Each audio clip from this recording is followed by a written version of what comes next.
Good evening, everyone. Good evening, everyone. Thank you so very much.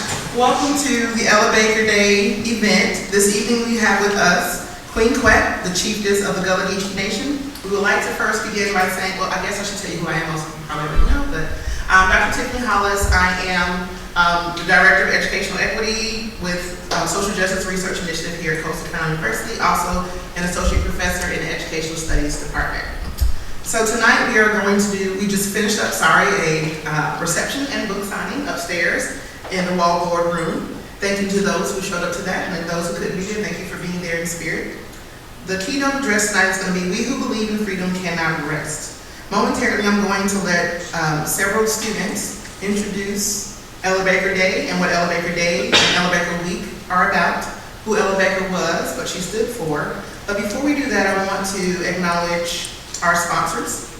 I want to say thank you to South Carolina Women in Higher Education, Social Justice Research Initiative, Coastal Carolina University Student Affairs, Coastal Carolina University Women and Gender Studies, the Department of Sociology here at Coastal Carolina University, and Sustain Coastal, also here at Coastal Carolina University. So thank you also very much for your generous donations. And up next, I do have a student coming to you from the Social Justice Club. Social Justice Research Initiative and Social Justice Club do partner together in a lot of different things we do here at Coastal Carolina University. Good evening. My name is Sky Garrett. I am a senior marine science major with a minor in Women and Gender Studies from Washington, D.C., and I am the outreach coordinator for Social Justice Club. Welcome, and thank you for attending the 2025 Ella Baker celebration. I want to spend a few minutes speaking to you about who Ella Baker is and why we should endorse a day in honor of her. Ella Josephine Baker was born December 13, 1903 in Norfolk, Virginia, to Georgiana Ross Baker and Blake Baker. Both sets of her grandparents lived through the days of plantation slavery. Baker, with the support and encouragement of her family, graduated in April 1927 from Shaw University in North Carolina and was valedictorian. She became involved in social justice movements early in her life. By her late 30s, she was a field secretary for the NAACP, and a few years later, she became the national director of branches for the NAACP. In 1957, Ella Baker became the director of Dr. Martin Luther King's Southern Christian Leadership Conference, the SCLC. She was pivotal in this organization's early success and led Dr. King's book tour while he was recovering from being set up. In April of 1960, Ella Baker organized a weekend of meetings and mentored students at Shaw University in North Carolina. The Student Nonviolent Coordinating Committee, more commonly known as the SNCC, was birthed from these meetings and Ella Baker's mentorship. The SNCC was one of the civil rights movement's most successful organizations through its sit-ins, jail no bail, and freedom bus rides. Via SNCC, Ella Baker also mentored some of the movement's most successful organizers, including John Lewis, Julian Bond, and Stokely Carmichael, aka Kwame Ture. More than working with these organizations, Ella Baker was focused on working with disenfranchised peoples. She did not care about recognition or of attaining the limelight in ways that some other movement leaders sought. She believed in participatory democracy, the idea that the movement belonged to the people and not a person. She said, quote, "Give people light and they will find a way." Ella Baker passed away on her birthday, December 13, in 1986. She is fondly remembered as the mother of the civil rights movement. So to honor that spirit and keep Ella Baker's legacy alive, we gathered today for the 10th anniversary of the annual Ella Baker Day celebration. And now I'd like to introduce Chelsea Brown, who will present tonight's keynote speaker.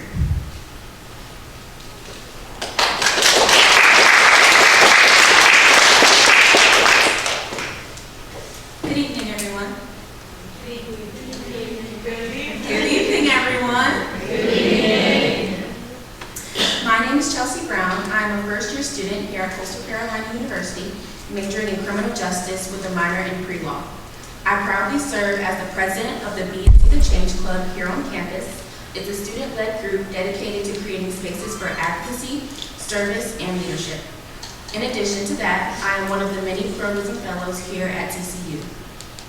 It is my honor tonight to introduce a remarkable cultural leader, historian, and activist. Queen Quet, Marquetta L. Goodwine, is a published author, computer scientist, lecturer, mathematician, historian, columnist, preservationist, environmental justice advocate, environmentalist, film consultant, and the artivist. She is the founder of the premier advocacy organization for the continuation of Gullah Geechee culture, the Gullah Geechee Sea Island Coalition. Queen Quet has not only provided histo-musical presentations throughout the world, but was also the first Gullah Geechee person to speak on behalf of her people before the United Nations in Geneva, Switzerland. Queen Quet was one of the first of 7 inductees in the Gullah Geechee Nation Hall of Fame. She received the Anointed Spirit Award for her leadership and for being a visionary. In 2021, Governor Henry McMaster presented Queen Quet with the highest honor given to a citizen in South Carolina. Queen Quet received the Order of the Palmetto Award for the work that she has done for her home state, and especially in protecting and continuing the Gullah Geechee culture. Queen Quet was selected, elected, and installed by her people to be the first Queen Mother, head pun de body, and official spokesperson for the Gullah Geechee Nation. As a result, she is respectfully referred to as Queen Quet, Chieftess and head of state for the Gullah Geechee Nation. Please join me in warmly welcoming Queen Quet.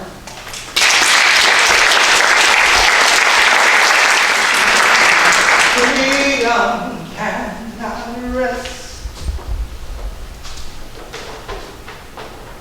We who believe in freedom cannot rest until it comes.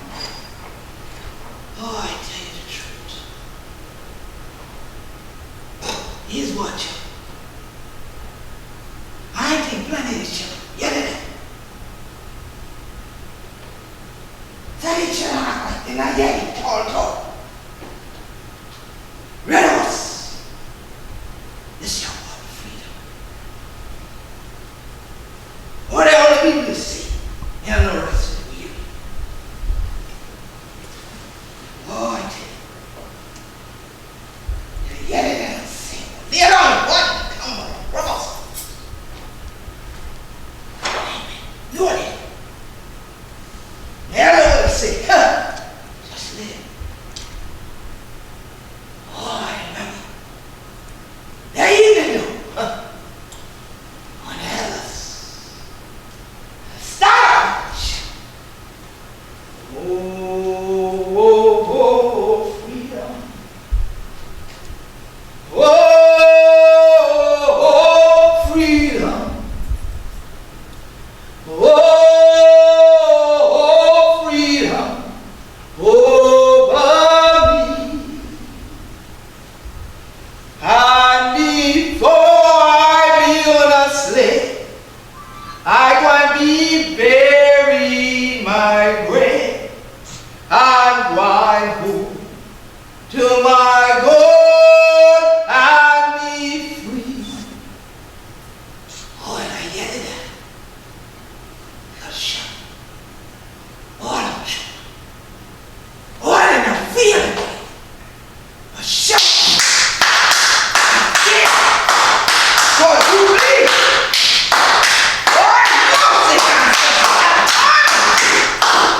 Oh, great God. Then they shoot stars. They said, I think, what's it? One more half. So I heard some children say, I ain't really did it. They said, I've been out. When I bought my net, and some say, him be bought. Nigga. Said, him. Down in the paper. That's it. But then that ain't the truth. Why all of this your time? After the 1800s. Why don't you have a still march?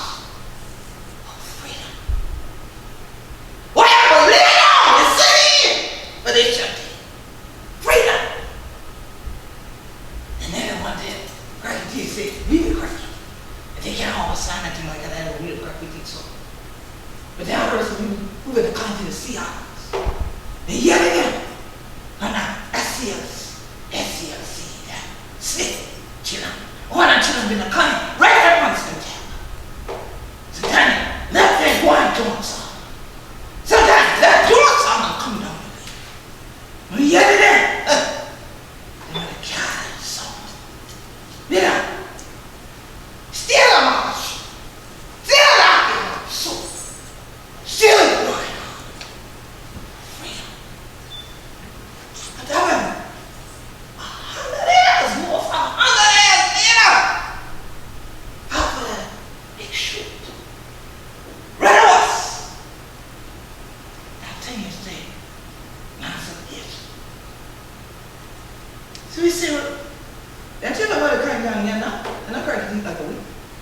And I think one big one, I did, I sure ain't been we go to meet her. So why didn't you over sideways sick? What before?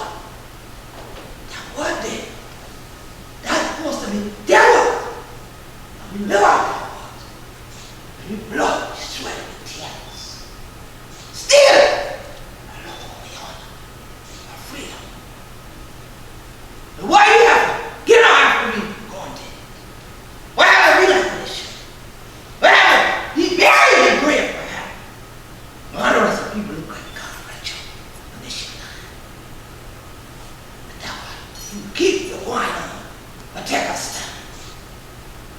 To this shall dead. We will believe in freedom, cannot rest. We will believe in freedom, cannot rest until it comes. Oh, I tell you. And you will stand the time. We answer for that. Have lawyer do anything like that. I ain't go. I've been around like this. Right away. Look what did I? Some of these young. The Caribbean, come here. Sure about this. He had no love what we did. Sure he had no voice. Neither. Position. Life of freedom. And like I said this now. Comrades. The ancestors gave a voice. I see I'm caught, neither I fell on the poor rice. Neither I knew. So I'm going dead. I'll be. I rather watch the first sauce get like it. What? Fight! Rather watch the 54 miles. They never taught you to see these young black poor miles that they look in the eye. Be proud. Huh? They haven't never noticed it. And can I let it go? Pretty rough too though. They could have caught the enforcement tonight. Now yet with this one. I can see him in. That's the only one will be mighty to be fighting. Ever. Rattles. Cut one right down the road. Got in him too. Ever. Some put that name now. Ever no play nothing to all. If they do this shit, they ain't need no words. But you better get to march. And I think about that thing. And tell me, say, the cracky TV, some call the shit. Take her head off. Fundi. You see the shit they come from Swahili. And she made me wonder, Lord of her as a child, what are you gonna do? How's I'm not like this shit? Wonder how much of them know that lesson. What freedom it means. See, I know when I start to cross over them bridges and things like that, they can't go in such a tradition like this. Because they ain't why I was sent to.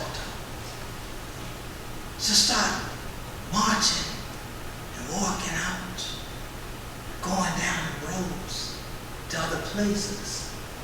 Start driving and traveling, taking the train or taking the bus, starting to talk to people. But you don't have to talk to nobody to figure out if they really know what freedom means. Something about their very aura, you can see it on them. Versus a person who really does not overstand, as I like to say, because we've been under enough things, it's time to be over something. So here it is that we sit back now in the Carolinas and it's like a new discovery. Not only what is this word freedom? After all those years of all these documents and all these proclamations of it, all this marching, all this killing over this one word, freedom. But yet, nobody taught us in our classrooms about this New Yorker, Carolina, New Yorker, this person that went all over the South that was a leader. Somehow they left her story out of his story. That woman named Ella Fundy Baker. Now I said, now that's kind of ironic because when you hear a baker, you start thinking about some good old biscuits. That's what we do in the Gullah Geechee Nation. You start thinking about something like that, then you know you can't have no dry biscuit. You would want some gravy with that biscuit. So I started thinking about that and I thought about all the people she fed spiritually and mentally. But there had to be many ingredients that went in first. So is it really Baker? Or did God bake her for such a time for her to come into fruition, to be that vessel, that entity from which so many youths would be nourished, especially? While the men that we hear about from the civil rights movement was starved while she was right there baking, because they just weren't ready to receive. It's like a little baby who, when you want to put that spoon in their mouth, they go,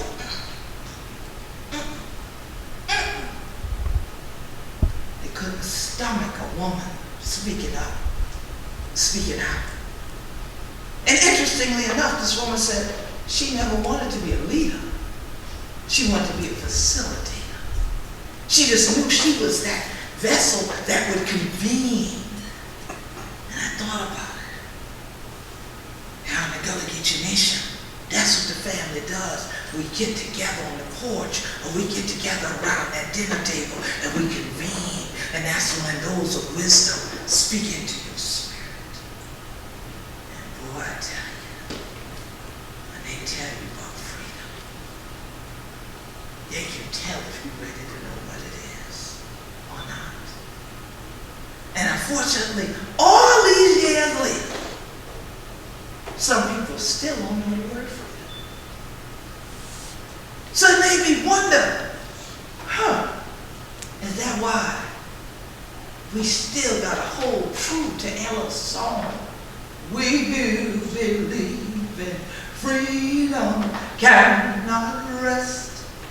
We don't get to rest because we're carrying everybody else along who might not even want to go. They don't know what you're talking about. And their soul, they say, wow, we all right just like it is. Are you?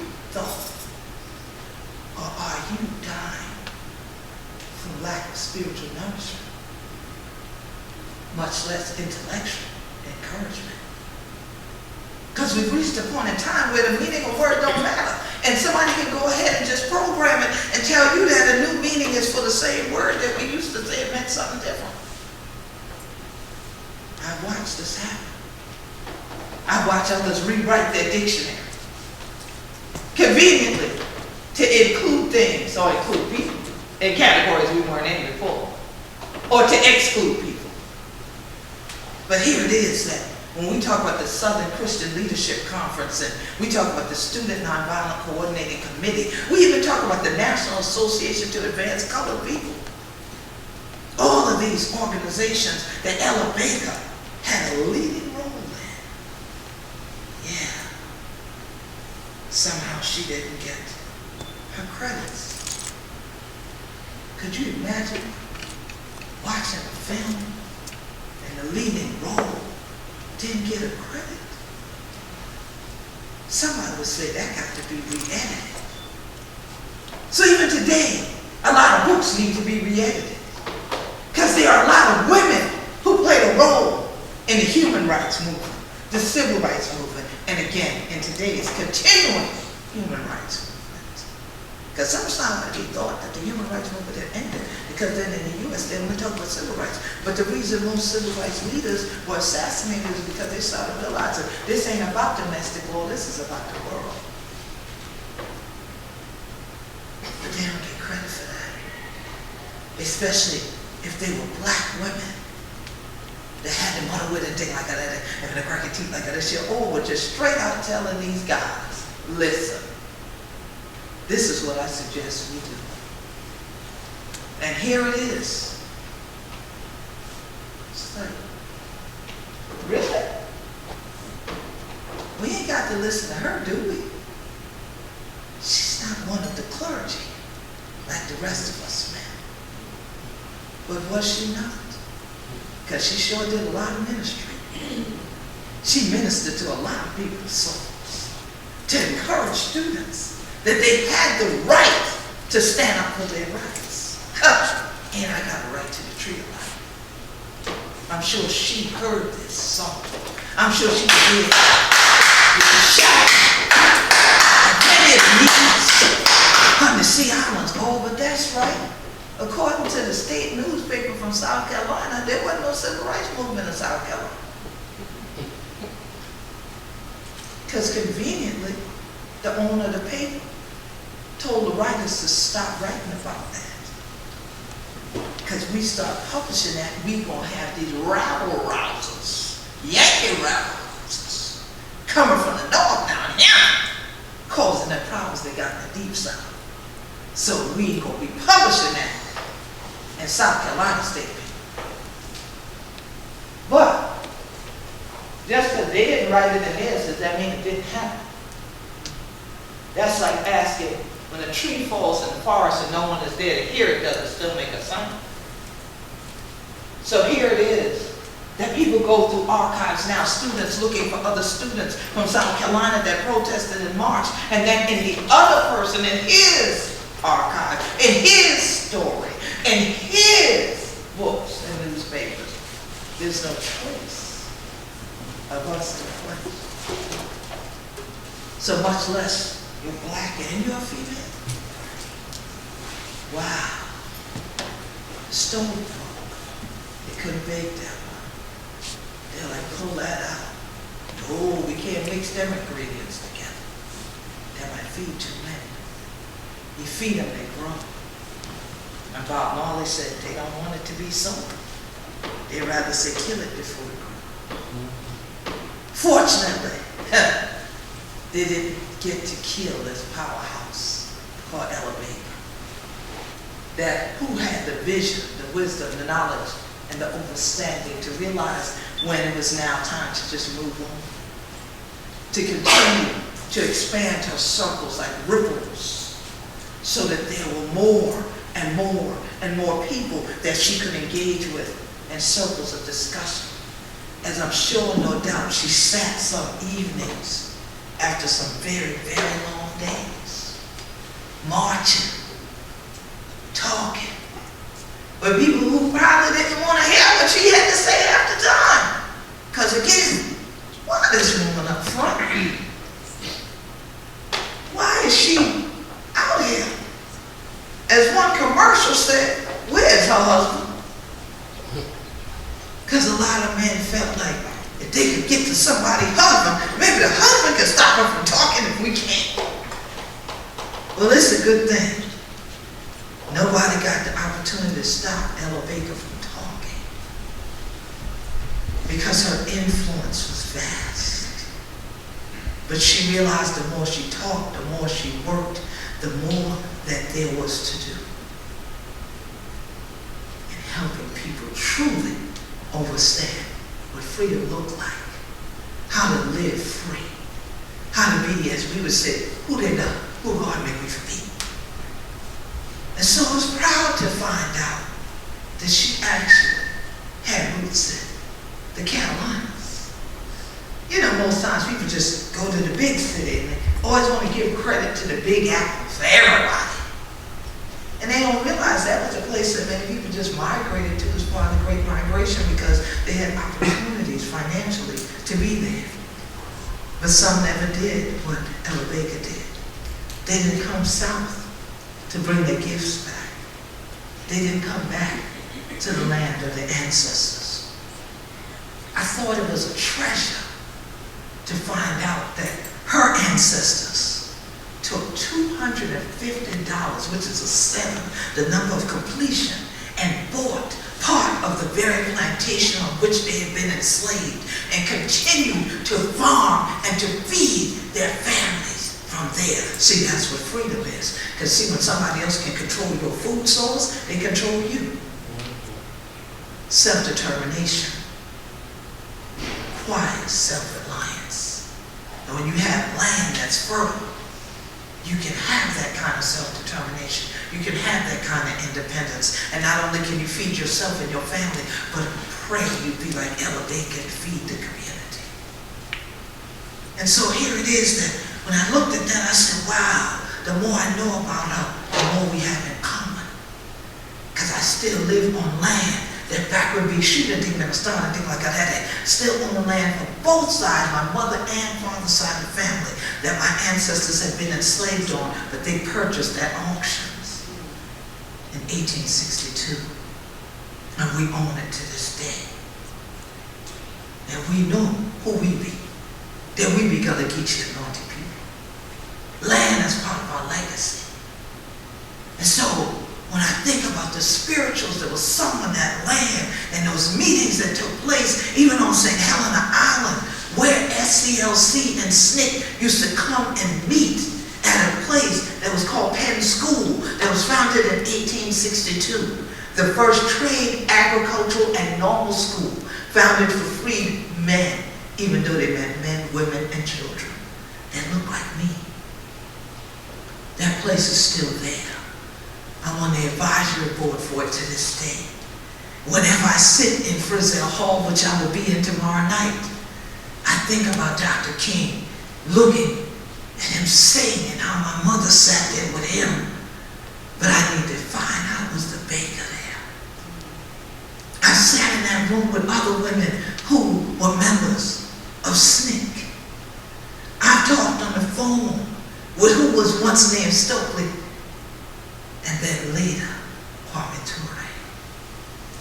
And we had dialogues and conversations about how I was walking in the same pathway that they had walked. Still yet educating students, telling them how to coordinate. And not just clothing, you know, I don't mind coordinating that way too. But how to actually coordinate. And somebody who's strategic has to know coordinates. And Ella Baker knew exactly what the coordinates were for where she should be and where she shouldn't be, and when to be there and when to go. So it's powerful to sit in a room and think back on all of what her legacy was. And then to think about how in class they never taught us about her, but they taught us about Shakespeare and how he died on the same day of his birth. But no one ever said that happened to Ella Baker too on her 83rd birthday. Because they never mentioned her in our Carolina education. I also went to college in New York City. They never mentioned her there either.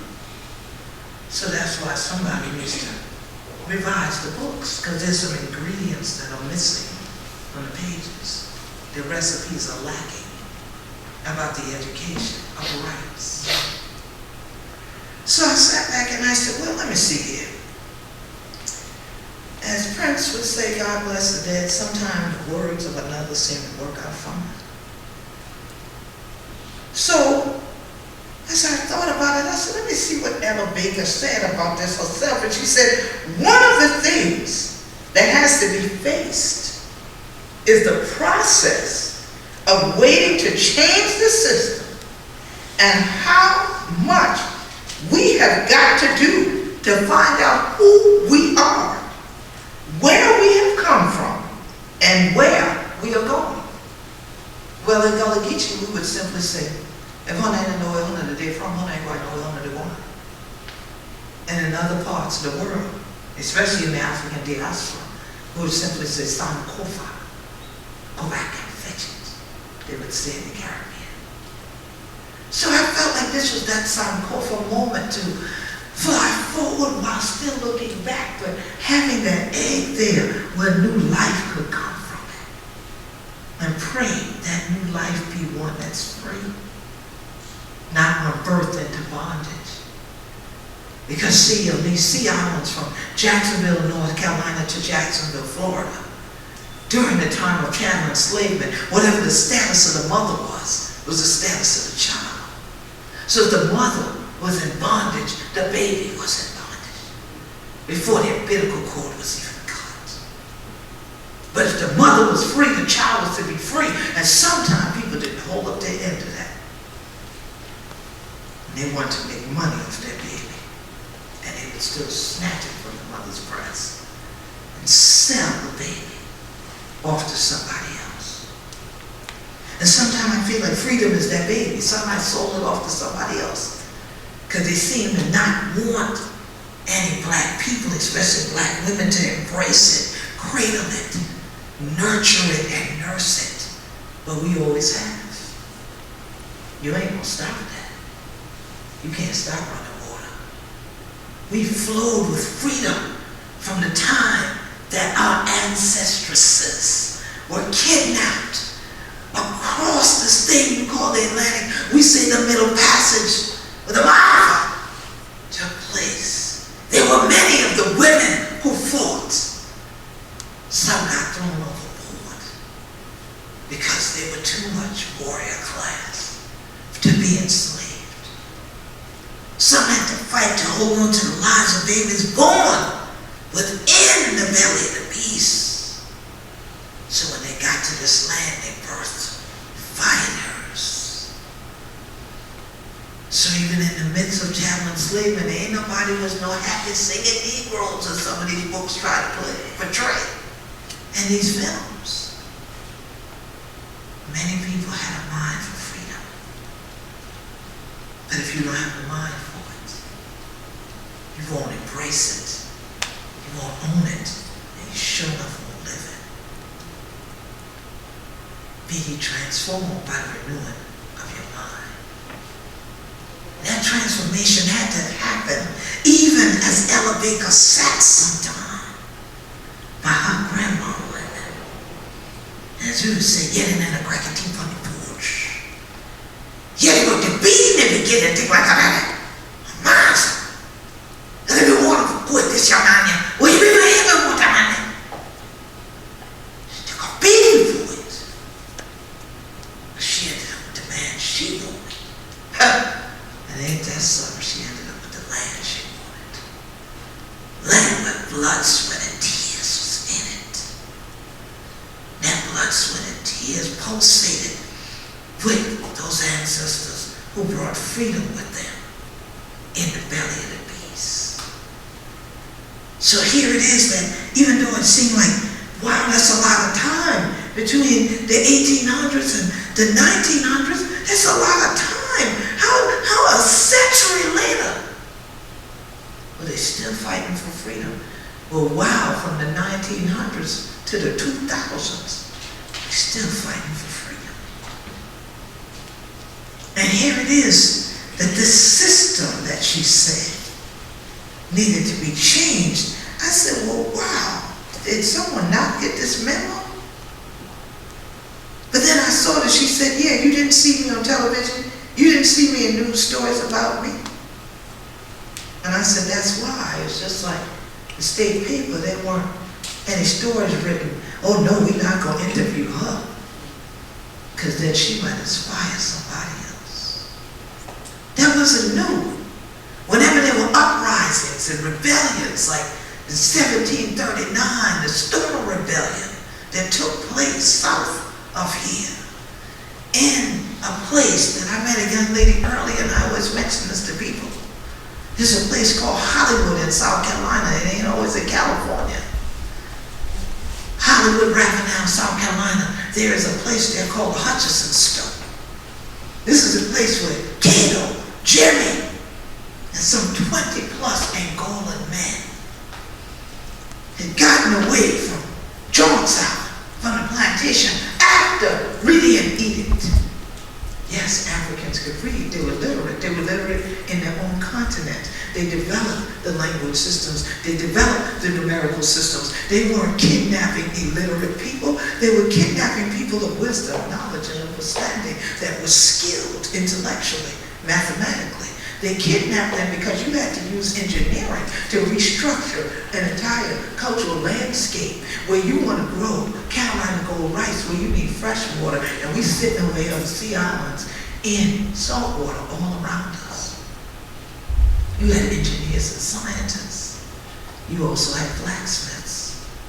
You had people who were warrior class people. So when these people read this edict that said that any Negroes that should escape Carolina and made their way to La Florida, see, the British weren't there yet, the Spanish were, and if they would convert to Catholicism, they would be man and missed and given arms and land.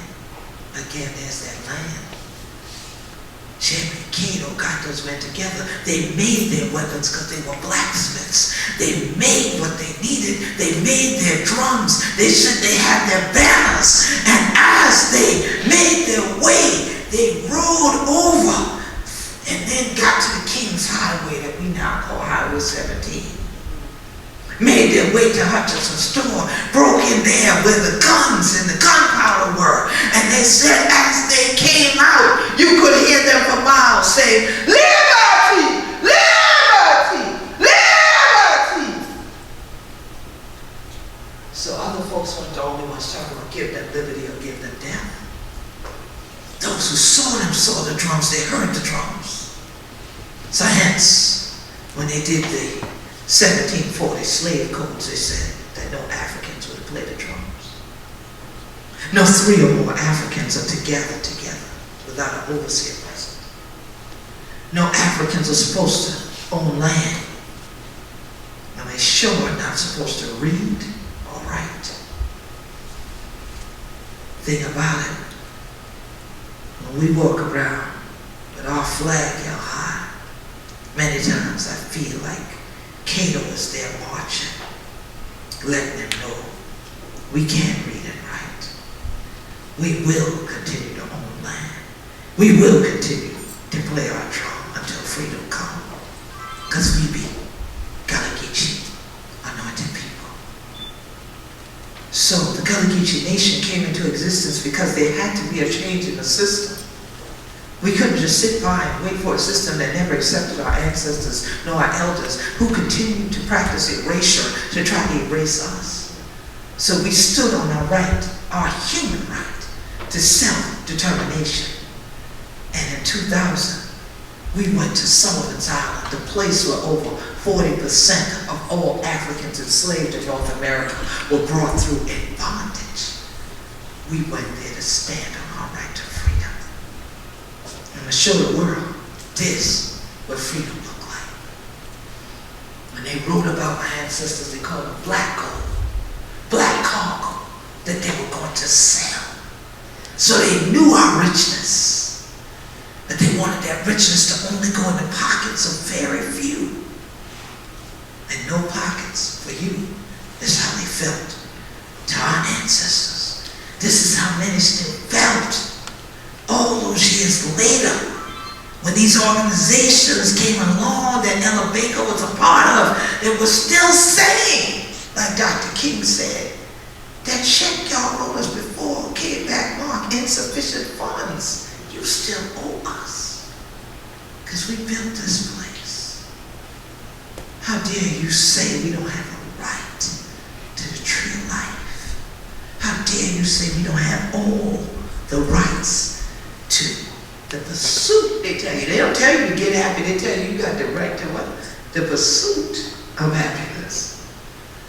And I said, you know, it's interesting how they word things. I said, and then people sit right there and act like they told them they could be happy. They didn't promise you that. They said, go on and pursue it. Well, I'd rather pursue freedom, because I know when I'm free, I'm happy. You see? never seen free people that's unhappy. But when somebody tries to bind your mind up, try to tell you who you're not, that's bondage. But when you can stand proudly and show them who you are, that's a whole different story. But now, it's interesting because this quote, I said, why couldn't somebody have taught this? Instead of having us read Homer's The Iliad and so forth. We should have been reading these speeches back. We should have been repeating these kinds of words. And maybe we wouldn't be repeating the same things over again that happened in the 50s and the 60s in America. But here's this quote. In order for us as poor and oppressed people to become a part of a society that is meaningful, the system under which we now exist has to be radically changed. This means that we're going to have to learn to think in radical terms. I use the term radical in its original meaning, getting down to and understanding the root cause. It means facing a system that does not lend itself to your needs and devising means by which you change the system. And I said, oh, that's where she went wrong at that last part. You got to do something. Oh, don't tell these people to do nothing. Because now, oh, this hurt on me. Oh, that hurt on me. What had happened was, well, you know, I wasn't going to do it, but this had come up. Well, people literally banking on that. That they will never have you pursue freedom. They will never have you think in a new way. That there will be nothing radical about what you do. That all you do is every day be distracted by these little devices that you think is a phone, but as a computer scientist, I know is a computer.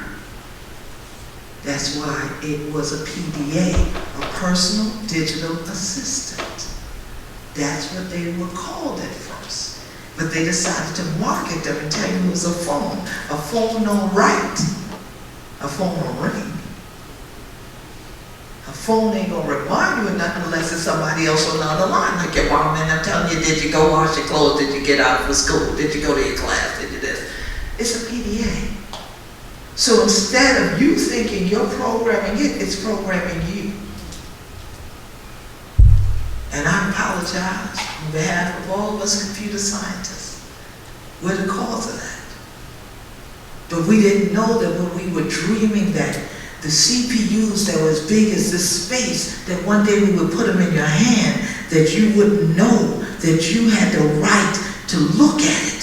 And when God asked you, like God asked Moses, what is in your hand, that you would look at it and say, I have a tool that is one of liberty and is one of freedom and is one that I can use to expand those ripples of that circle that folks like Ella Baker had already stepped in the middle of and troubled the water and had those ripples of time coming back to this space.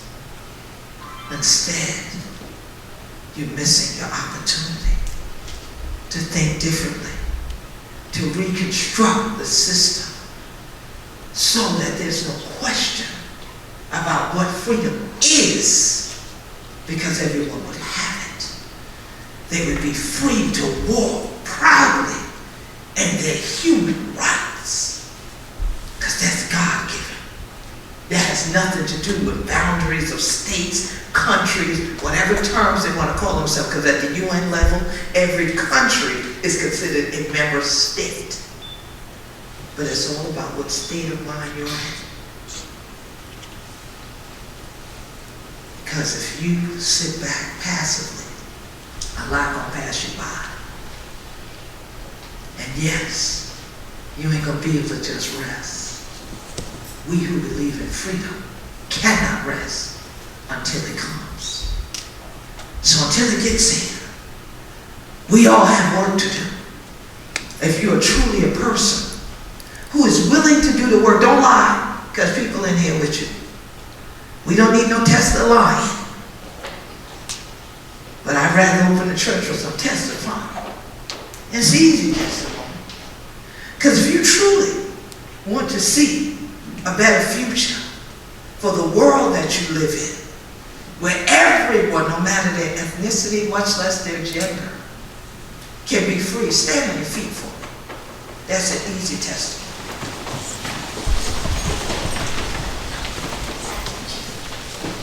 But now, if you are willing to work for it, stay on your feet. And everybody ain't gonna be standing, because some of y'all know y'all ain't about to do all this work. Work until you're weary. Work until sometime you feel like your feet might be bleeding the way that those civil rights marchers had to feel at the end of the day with balls on their feet, marching for hours, marching for miles, marching through places as people cursed at them, spit on them, put hoses of dogs on them. Are you willing to sacrifice something for freedom? Because you won't have it unless you do. And so again, I say to you who standing, I pray that when I walk by you, that when I see you, that's as bright as this light. Because we who believe in freedom cannot rest. And I should be able to see freedom all over you. It should be your aura. It should be about everything that you choose to do. God bless you. Peace and blessing to all. We honor Ella Baker.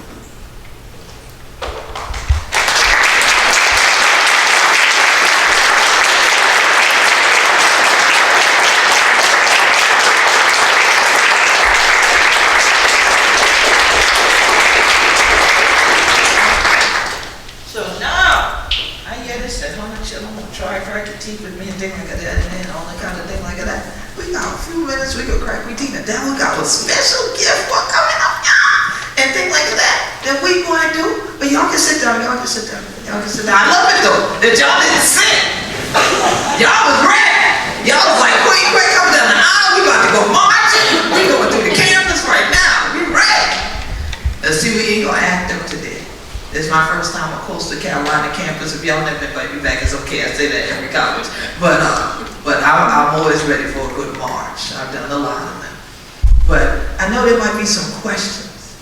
So we're going to take a few questions, and then I'm going to bring up somebody with me as part of these ripples that are yet going out, sharing our Gullah Geechee story to another generation. Any questions? No? Comments then? Any comments? Y'all knew all this. They laughed. You're bored stiff. See, speak a little louder. You said no. You said, I'm not bored. Okay. Speak for yourself. I appreciate you. Was that a hand up? Was that a question? No? You just was like, no, I'm not bored. Yes, ma'am. Computer scientist here, how does that connect to the quest for freedom? Ooh, yeah. Oh, I like that question. And 40 plus years, no one ever asked that question before. She said, computer scientist, how is that connected to the quest for freedom? Love the question, because being a computer scientist, I actually was the first person on the internet to ever put the words Gullah and Geechee together. I taught a class on, and my email address is still with AOL, America Online. They used to have a section for people of African descent called Net Noir. I taught the first Gullah class online ever in history. And I founded an organization, which was the first one in world history to have the words Gullah Geechee together, called the Gullah Geechee Sea Island Coalition, which is about to turn 30 soon, all right? And so what I've done every day since I founded the Gullah Geechee Sea Island Coalition is get online, look for things about Gullah Geechee history, heritage, and culture, and most times in the past, it would be a lot about what land loss might be happening somewhere. There might be some type of county meeting that's happening or town hall meeting that Gullah Geechee people needed to be aware of. And so I would post this on the first Gullah Geechee listserv. So I use my technological knowledge to advance my cultural heritage. So that started up a movement to protect the human rights, land rights, and water rights of Gullah Geechee people. That led to an international organization called the International Human Rights Association for American Minorities finding out about me, because they started finding all these emails going out and these postings. And then back then, you know, we listened to radio. I used to call into national radio shows, and I would tell them I was fighting for our land on the Sea Islands. And I would have Gullah Geechees all of a sudden calling my phone number. It got so bad, I had to get another phone line in my house, and I had to get an 800 number after that, because these people call at midnight, 6 in the morning. I'm still on the radio. People wait until I'm getting up. It's 11:30 at night. Why are you calling for the number I just gave out? And so this advanced our cause before others really understood what that www was for, the World Wide Web. And I felt more like it was a worldwide cast net from my culture, that I cast it out and drew people in who wanted to help us fight for this. So IRAM, that organization that found me, they were the ones that called me one day and said, we've seen the work that you're doing online. Do you want to take the Gullah Geechee story to the United Nations? And I said, absolutely. And then one would say, and the rest is his story or her story, you see? And so that's how it connects to this advancement of freedom, especially on behalf of my people. And so to this day, this morning before I got here, I was online editing and posting my stuff on TikTok and on Instagram and all that. Other people think my team edits my stuff. I edit my own stuff. I love doing that. And because I love being able to have the story be conveyed the way I see it. And so I love writing, I love reading, I love editing, I love singing, right, and dancing. And so these things I put all together. So when I do musical presentations, I promote them online and share them on Gullah Geechee TV later. But this is the thing that I love, is to interact in the circle. Yes. So you see how it all connects? That net. Another one back there? Is it? You saw somebody hand on this side? Say it louder. What keeps you motivated during times when progress feels slow or setbacks occur? Oh, God. What keeps me motivated is I'm a very faithful person, and I don't follow crowds. I never did. So just that you distressed and you acting crazy, I don't have to join you. So I just go and meditate and pray. And again, like I said, I love singing. I love dancing. So I keep motivated that way. So I know that my ancestors went through worse. And one of the things I talked about earlier was these spirituals, which came from here, and then they evolved into even those march songs. Those things I hold on to. And one of the things says, this too shall pass.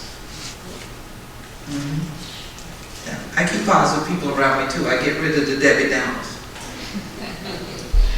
Yes? So Gullah Geechee produce and grow our own food, like grow our own food? You say Gullah Geechees also produce and grow our own food? Grow all your own food. Not all of them don't, because some of them is trifling. Some of them ain't trying to go in the field, period. The field can be this close. As I am to that chair, they won't go pick a tomato to eat. But if you bring it in the house, they'll eat it. That's just reality. We need to stop being trifling. On behalf of our ancestors, that should be a sin and a shame for you not to grow some food. Even if you just grow one little plant and pot, but everybody don't have a green thumb. Some people kill the plants just by walking past. It's a sad thing. So we know everybody can't grow no food. No, some people, that's just not their gift to grow food, but many Gullah Geechee families still farm their food, or they at least have now these little garden plots, and they'll have at least some herbs or something. Not that my jaw be smoking, don't smoke that stuff.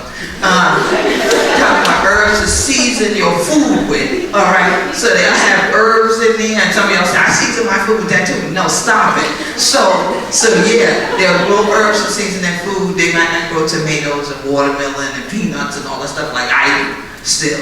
But there are many native Gullah Geechees, if they especially are still on their family compounds, and they have enough space, if they haven't built houses because so many people over everything, then yeah, many of them still try to at least grow some food. And it's better because it's healthier. You'll know what went into it, and you'll know what kind of soil and everything is coming out, instead of wondering, is this real food or was it created in a laboratory? You see? So yeah, it's very important. That's one of our traditions, agriculture. So is seed work. So going out and getting, like I tell people, we harvest from the land and from the water. But everybody don't do it. Because if I ask all of y'all to go with me, a bunch of y'all will be like, nah man, you ain't trying to work us too hard. It is not easy. Especially when you plant seeds and then nothing come up. That's a painful thing. Seeds aren't viable all the time. Yes, in the back, sir. So I'll give a question. We have future school administrators that are here that are about to become principals and leaders of all aspects of schools. What advice can you give them, especially the landscape today, on education and curriculum? Yes. I won't say an assault on those that are underprivileged. Interesting. I would give them the advice that you have to, number one, know why are you going into what is really an institution. Institutions tend to put people in bondage. Institutions tend to have this shape versus those ripples and those circles that I was talking about. And one thing about circles, they can intersect, they can be concentric, so on and so forth. So you have to decide which one is it. Are you going to fit in a box, or do you want to create a circle? So instead of going into a school district, except for the fact that you can go in there and learn some things, you might want to learn what not to do. And then you might want to found a school of your own. Or you might want to work in the district during the week and then have a weekend school, okay? Where you can actually do your own curriculum, where you think that things are missing in what that particular school board's curriculum is presenting. You see, so you have to be open though to knowing that you're not the only person in the world. So if your ego is tied up in why you want to be an administrator or a principal, you're going in the wrong direction. You need to find another field, because you are going to meet people who are younger than you that know more than you do about certain topics. I had to challenge many teachers when I was in school. And then I started being at the district office, writing the actual rules of what students could or could not do at the schools while I was a student. And I had a teacher one day trying to challenge me about something. I told her, I said, page number 12. She looked at me, what, page number 12? Page number 12 in the district handbook. I said, you might have a right to challenge me over this because there's no violation. She looked at me like her head was going to blow off. Ran to the principal office, told the principal, what are you telling him? I work in the principal's office every morning. He already saw me for the day. So again, knowing that your students might actually be the teacher sometime. Your ego can't be tied up in it, because you'll be that teacher like teachers I had that would say, I got mine, you got to get yours. Well, that's not inspiring, especially when you're wrong. And I'm bringing in the evidence, as y'all would say today, the receipts, to show you that you're not right. So if you're going to be in the administrative level, you have to do double duty in that regard, to making sure that you are open to learning and being a lifelong learner. Not feeling like, well, I got my stuff now. I got my master's, I got my PhD. I ain't got to be going to listen to nobody. I don't have to read no more books. That is a disgrace before God. For you to say you're an educator and don't want to be educated. Okay? So I'm telling you right now, go and change your major tomorrow. Okay, I guess y'all said, no, I too close to the end of the semester, clean up the next semester. The next semester. Go and change your major. If you were going to do it because you want a power trip, and you just want to say, well, I'm going to be over the students and the teachers. I'm being a principal or an administrator. That's not where you're supposed to go. You're supposed to be that person who's open to learning as well as loving teaching. And to love to teach, you need to love the people you want to teach. Otherwise, you're not going to be effective.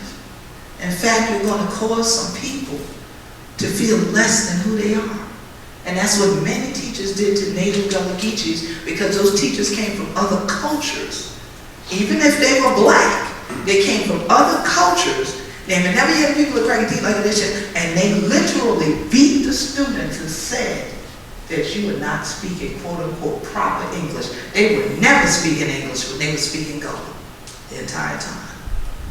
So I definitely recommend that you be open to being educated for the duration of your life if you are going to be a principal, an administrator, or just a good human being. You see, it makes a difference. And sometimes you have to put your neck out, because you might need to march to protect your job and to protect the students. And you might just have to take the risk that they fire you. But you need to go to those school board meetings. You need to be there, because those political figures aren't necessarily educators that get on those school boards. So if they don't like to read, they don't care about banning books. I made a statement in a meeting one night. Oh, y'all want to watch these documentaries? You should also couple this with the books that have something to do with the subject matter. And someone who is now on the school board said to me, "Hey, Queen, when you said that reading thing, I felt some kind of way." I said, "Are you joking?" And he looked at me, because he really wasn't joking. But I did encourage him that you better not ever let me hear you say that again. All right?